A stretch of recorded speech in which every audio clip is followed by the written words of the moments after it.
यदि अच्छा बोया जाता है तो अच्छा एकत्र किया जाता है। जब सकारात्मक चीज़ें बनाई जाती हैं तो वह अच्छी तरह से लौटती हैं।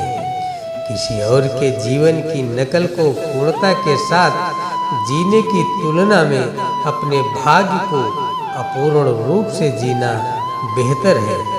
हर किसी को कर्म फल भोगना पड़ता है। अच्छा या बुरा कर्म की पहचान समय खुद देता है। सफलता और शक्ति के इच्छुक व्यक्ति को निरंतर अच्छे कर्म करने चाहिए। जिंदगी के मौके बहुत देती है, बस हमें चाहिए कि हम प्रतिक्रिया नहीं क्रिया करें। डरो मत, क्योंकि हर क्रिया के विपरीत और समान प्रतिक्रिया होती है।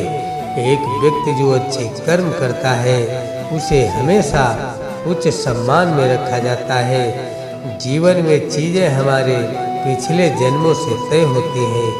मनुष्य जब असाधारण कार्य कर दिखाता है वह यश का कारण बन जाता है। संयोग से भाग्य से कुछ नहीं होता। आप अपने कार्यों से अपना भाग्य स्वयं बनाते हैं। यही कर्म है। कोई भी जो अच्छा काम करता है उसका कभी भी बुरा अंत नहीं होगा।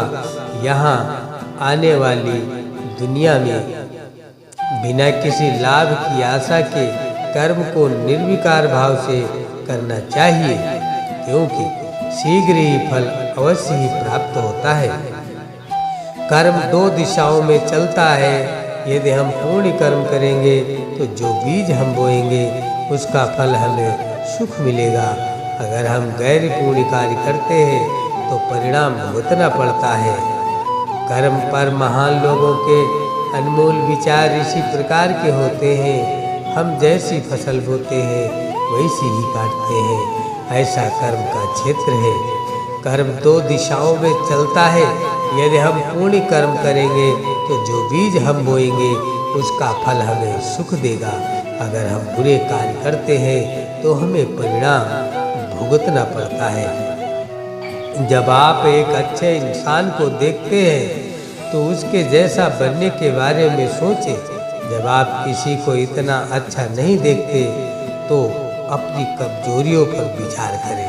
एक गुरु सफलता के द्वार खोलने की व्यवस्था कर सकता है, लेकिन आपको सफलता की दिशा की ओर खुद ही चलना होगा। जो जाता है वही वापस आता है। ईर्ष्या करने वाले दूसरों के लिए तकलीफ देह है, लेकिन खुद को भी पीड़ा देती है। यदि आप दुनिया को एक अच्छी चीज देते हैं तो समय के साथ आपके अच्छे कर्म होंगे और आपको अच्छा परिणाम मिलेगा। जो व्यक्ति मूल रूप से स्वभाव से दुष्ट है वह हमेशा पुण्य कर्मों से विमुक्त रहेगा। वह हमेशा बुरे कर्मों में लगा रहता है।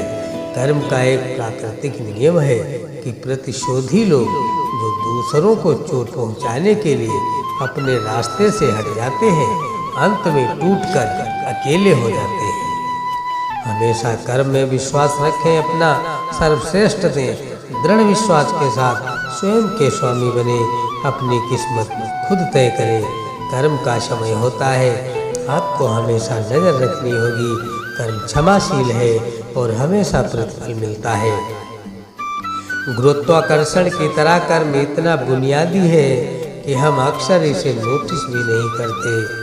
हिंदू धर्म के 3 अनिवार्य तत्व हैं: ईश्वर में विश्वास, वेदों में एक रहस्योद्घाटन, कर्म और स्थानांतरण के सिद्धांत में प्रकृति के अस्तित्व का मूल कारण आत्मा की शिक्षा है। इच्छा मुक्त नहीं होती।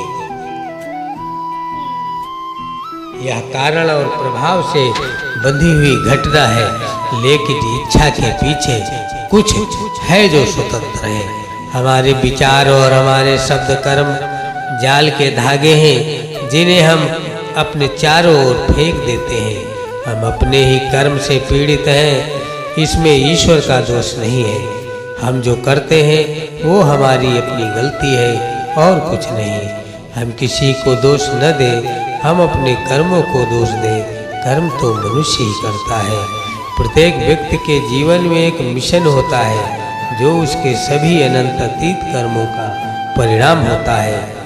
अब असीम साहस और हृदय में अदम्य शक्ति के साथ तीव्र कर्मयोग की आवश्यकता है, तभी देश की जनता जागेगी। मित्र हो या शत्रु, वे सभी उसके हाथों में साधन है, जो हमें सुख या दुख के माध्यम से अपने कर्मों का पूरा करने में मदद करते हैं।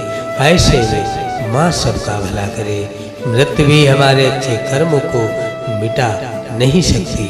जो पहले बुरे कर्म करता था, लेकिन जो सुधार करता है और अच्छे कर्म बनाता है, वह दुनिया को उज्जवल करता है, जैसे चंद्रमा बादल के पीछे से भी दिखाई देता है। सब कुछ दिमाग पर आधारित है, दिमाग से चलता है, दिमाग से बना है।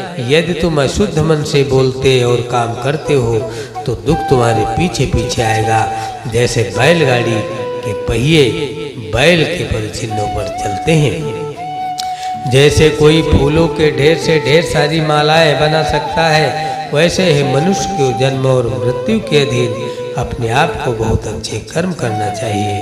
जब कार्यवाही कुछ नहीं से निकलती है तो कोई कर्म नहीं होता है।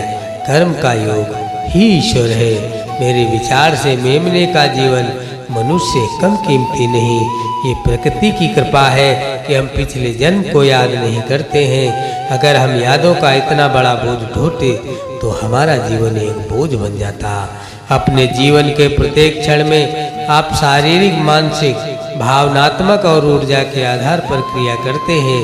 प्रत्येक क्रिया एक निश्चित स्मृति बनाती है, यही कर्म है। कर्म का अर्थ है कि आप अपने जीवन के खुद निर्माता बने।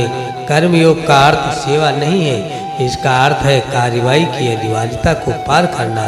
कर्म ही तुम्हारा अस्तित्व और तुम्हारा बंधन है, और यदि आप इसे सही तरीके से संभालते हैं तो यह आपकी मुक्ति भी हो सकती है। आप जो कुछ भी करते हैं बस जांच ले, क्या यह सब आपके बारे में है या सभी की भलाई के लिए है, या अच्छे और बुरे कर्म के बारे में किसी भी भ्रम को दूर करता है। अतीत में आपने चाहे कितने भी कर्म किए हों, इस क्षण का कर्म हमेशा